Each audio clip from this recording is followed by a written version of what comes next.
Nico! Grabe. Nanganak na. Hala. Nangihiram ka na lang. Bukod yung binigay mo sa akin din, naubos na rin. Yung panglisensya mo, naubos na din. Diyos ko, wala. Ganun talaga. Ikaw, may budget ka pa ba sa sarili mo? Wala na te. Wala na? Hanggat buhay, baon lang. Nico! Grabe ang bigat niyan. Ayun na pa kayo dyan. Ngayon lang din. Grabe. Ang bigat niyan.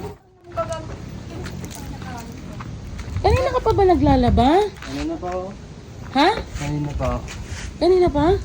Kanina pa ako naglalabat eh. Grabe, hingal na hingal ka. Akong hiningal sa'yo eh. Baka pinipersa mo masyado yung sarili mo, Miko, ng pagbubuhat. Hindi naman po. Sakto-sakto lang. Tenga-tenga rin. Konti-konti. Tingnan mo, hingal na hingal ka. Pahinga ka muna. Madami ka bang labahin? Madami te. Dalawang planggana. Sa'yo lahat to? Opo. Grabe, Miko.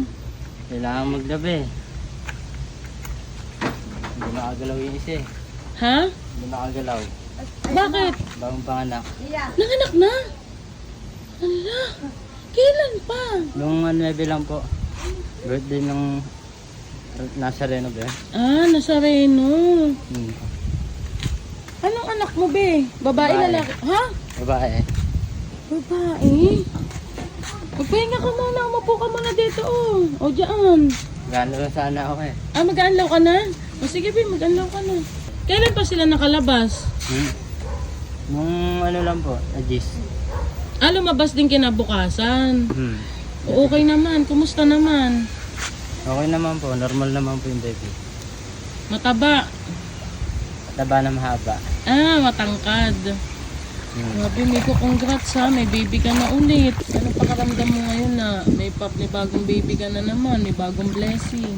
Ito, focus lang sa goal, sa family. Kahit may problema, ikita rin. Kaya. Kaya naman po. Hanggat buhay, baon lang. Ano palang pinanggasos mo doon nung nasa ospital kayo? And then, dinidiskarte po ako. Tapos, pagka kinakapos yung pera, nangyayram ako sa mga kaibigan. Utang ako. Nangihiram ka na lang. Bukod yung binigay mo sa akin din, naubos na rin. Yung panglisensya mo, naubos na din. Diyos ko, wala. Ganun talaga kasi. Asan ba yung motor mo? Nandun po kay kuya, di ko muna kinukuha. Bakit ano nangyari ba? Nasira po yung pistol. Nasira. So, ginagawa ngayon ng kuya mo. So, ginagawa po ng kuya ko. Paano yung ano pala, yung panggasos ng mag-ina mo? Ayun te, yung natira kong budget te, binigay ko muna sa kanila. Para kahit pa paano may panggastos sila ron sa kabilang bahay. Bakit ba hindi sila dumiretso dito? Bakit nandun sa biyanan mo? Noong muna pinadiretso te, gawa wala pa akong ganang hanap buhay. Wala ka kasing motor. Put lang extra ko, wala pa yung motor ko, wala pa. Ikaw, may budget ka pa ba sa sarili mo? Wala na te. Wala na? Mag-aabang na lang ako sa mga kaibigan ko, baka kailangan ng pinante, o kaya extra sa contraction mo. Basta ko. Pero ikaw, Miko, ano ba? Ano bang nangyayari sa'yo ngayon? Mahirap ba? Ano? Kasi Miko, kung hindi mo sasabihin sa akin, hindi kita matutulungan, hindi ko rin malalaman. Diba? Mahirap naman po, pero kakayanin po. Yan talaga ang buhay. Kailangan magsikap. Doon naman ako bumibilib sa'yo. Pero Kuya Miko, diba, sabi ko nga sa'yo, kung may kailangan ka at kaya naman, baka may maitulong ako, magsabi ka lang. Kasi hindi kita matutulungan kung hindi ko naman alam at kung hindi ka nagsasabi. Tulad niyan, nanganak yung asawa mo, hindi ka naman nagsabi sa akin. Hindi ko nga nalaman. Nahiya po kasi ako te. Bakit ka naman mahihiya kung meron naman akong itutulong sa'yo? Kung wala, edi wala. Kung meron, edi meron. At least, nag-try ka, di ba? Nahiya ako sa mga tulog na binibigyan mo sa akin. Tulong. Ayan. Naghahanap buhay lang po ng mayas. Nagdiskarte habang anong trabaho.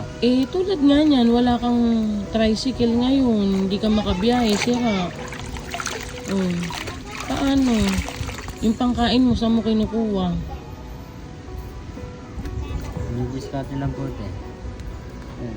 Yun ba yung dahilan kaya pinauwi mo muna doon sila? Pinauwi ko muna sila. Bukas may extra akong trabaho, construction. Construction bukas. Sige, ganito na lang Miko ha. Total, hindi ka naman nagsasabi kung anong kailangan mo. Aabutan kita para may pambudget ka din habang wala kang trabaho sa ngayon. Nangutang nga po sa tindahan eh, habang wala pang trabaho. Pag meron na, pwede ko na ako tindahan. Nangutang ka sa tindahan pang ano, pangkain? Kung kahit-kahit sa bahay, kahit-kahit. Ay, ano ba yan? Pero nakakabili ba kasi kahit alam kong mahirap, hindi ka talaga nagsasabi. Kahit nahihirapan ka na. Nakasalayan ko na po at lumabas. May sasabihin pa. Nangyayari po sa mga tao na tumutulong sa akin. Kasi ate, nangyayari po ako. Kaya gumagalaw na lang po ako. Wala namang masama, Nico, na humingi ka ng tulong kung hindi mo na talaga kaya. Pero syempre alam ko na talagang pinipilit mo kayanin kaysa magsabi sa akin. At humahanga ako doon. O, panggasos-gasos mo. Salamat eh.